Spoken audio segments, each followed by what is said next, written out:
Hi friends, welcome to നാടൻ food. ഇന്ന് ഞാനിവിടെ തയ്യാറാക്കാൻ പോകുന്നത് ഒരു ചേമ്പിൻ തണ്ട് തോരനാണ്.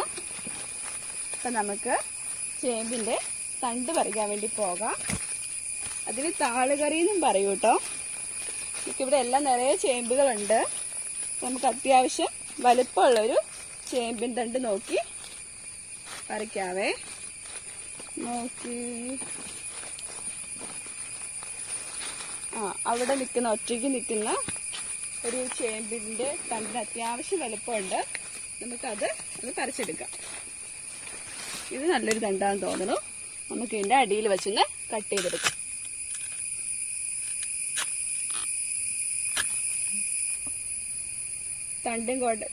ഈ തണ്ടിൻ്റെ ഇലയും കൂടെ നമുക്കൊന്ന് കട്ട് ചെയ്ത് കളയാം. ഇനി ഒരു ചേമ്പിൻ്റെ തണ്ടും കൂടെ വേണം. അപ്പോൾ നമുക്ക് പുറകിലൊരു ചേമ്പുണ്ട്. അതിൻ്റെ നല്ലൊരു തണ്ട്, അത്യാവശ്യം വലുപ്പമുള്ളൊരു തണ്ട് നോക്കി പറിക്കാം. ഇതിൻ്റെ ഇടയിൽ നിൽക്കുന്നൊരു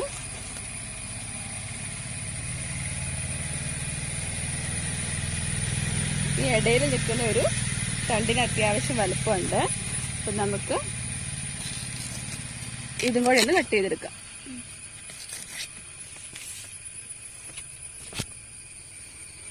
ഇതിൻ്റെ മേൽഭാഗവും ഞാൻ കട്ട് ചെയ്ത് കളഞ്ഞു.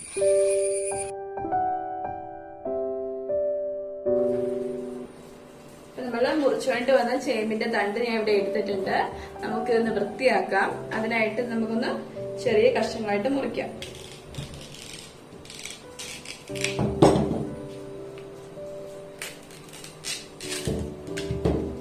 ചെറിയ കഷ്ണങ്ങളായിട്ട് ഇതുപോലെ മുറിക്കണം. എന്നിട്ട് ഇതിന്റെ തൊലി ഇതുപോലെ ചെയ്യണം കേട്ടോ. ഇതുപോലെ പൊളിച്ചെടുക്കണം.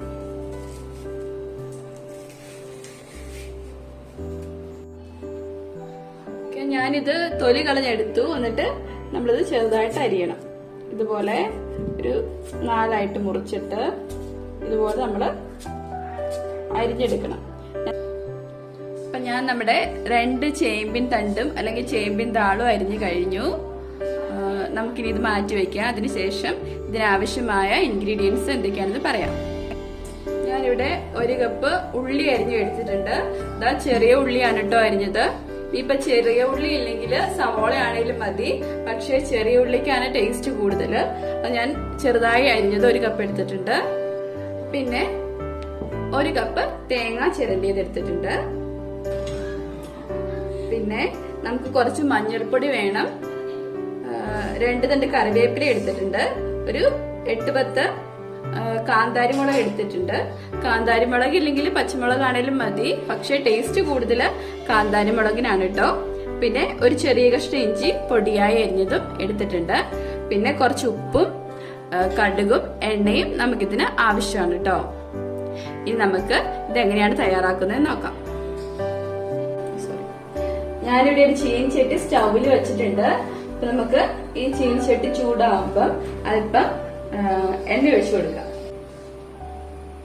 ഞാനിവിടെ വെളിച്ചെണ്ണയാണ് കേട്ടോ എടുത്തിരിക്കുന്നത്. നമ്മുടെ എണ്ണ ചൂടായിട്ട് വരുമ്പോഴേക്കും ഇതിലേക്ക് ഒരല്പം കടുക് ഇട്ട് കൊടുക്കാം.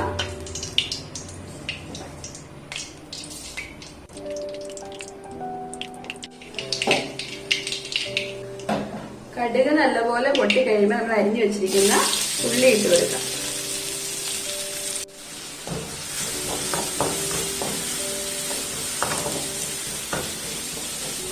ഇനി നമ്മൾ അരിഞ്ഞു വെച്ചിരിക്കുന്ന നമ്മുടെ ചേമ്പിൻ തണ്ട് ഇതിലേക്ക് ഇട്ട് കൊടുക്കാം. ഈ ചേമ്പിൻ തണ്ട് വേകാൻ ഒത്തിരി സമയമൊന്നും വേണ്ട. ഒരു 5-10 മിനിറ്റ് മതിയായിരിക്കും. ഇനി നമുക്ക് ഇതിലേക്ക് എടുത്തു വെച്ചിരിക്കുന്ന 1 കപ്പ് തേങ്ങ, കാന്താരി മുളകും കൂടെ ഞാൻ ഇതിലേക്ക് ഇട്ടു. പിന്നെ നമ്മുടെ കറിവേപ്പില ഇതിലേക്ക് ഇട്ട് കൊടുക്കാം. പിന്നെ നമ്മൾ പൊടിയായി അരിഞ്ഞു വെച്ച ഇഞ്ചി ഇതിലേക്ക് ഇട്ടിട്ടുണ്ട്. പിന്നെ ഒരല്പം മഞ്ഞൾപ്പൊടിയും കൂടെ ഇട്ട് കൊടുക്കാം. പിന്നെ ഇതിലേക്ക് ആവശ്യത്തിന് ഉപ്പും കൂടെ ചേർക്കാം. എന്നിട്ട് നന്നായിട്ടൊന്ന് ഇളക്കാം.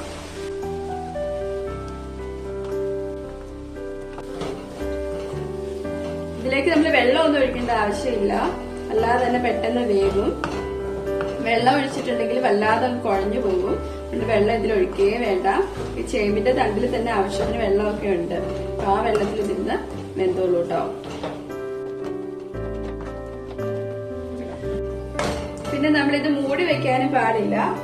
മൂടി വെച്ചിട്ടുണ്ടെങ്കിൽ വെള്ളം ആകും ഇതില്. അപ്പം മൂടി വെക്കാതെ നമ്മൾ ഇതുപോലെ ഇങ്ങനെ ഇളക്കി ഇളക്കി വേവിച്ചെടുക്കണം.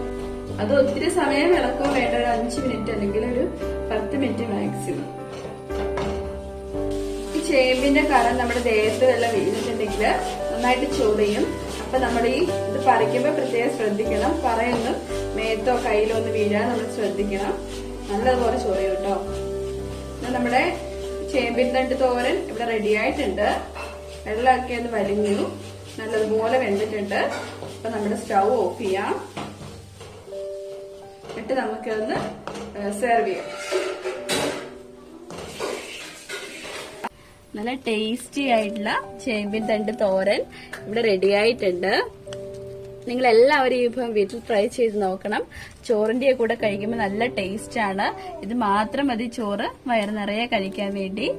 പിന്നെ നിങ്ങൾക്ക് ഈ റെസിപ്പി ഇഷ്ടമായിട്ടുണ്ടെങ്കിൽ ലൈക്ക് ചെയ്യാനും മറക്കരുത്. നമ്മുടെ ചാനലിലെ മറ്റു റെസിപ്പികളും നിങ്ങൾക്ക് ലഭിക്കുന്നതിനായി ചാനൽ സബ്സ്ക്രൈബ് ചെയ്യാൻ മറക്കരുത്. കൂടാതെ തൊട്ടടുത്തുള്ള ബെൽ ഐക്കൺ കൂടി ക്ലിക്ക് ചെയ്യുകയും വേണം. വീണ്ടും മറ്റൊരു റെസിപ്പിയുമായി നമുക്ക് കാണാം. അതുവരേക്കും bye. Thank you. Take care.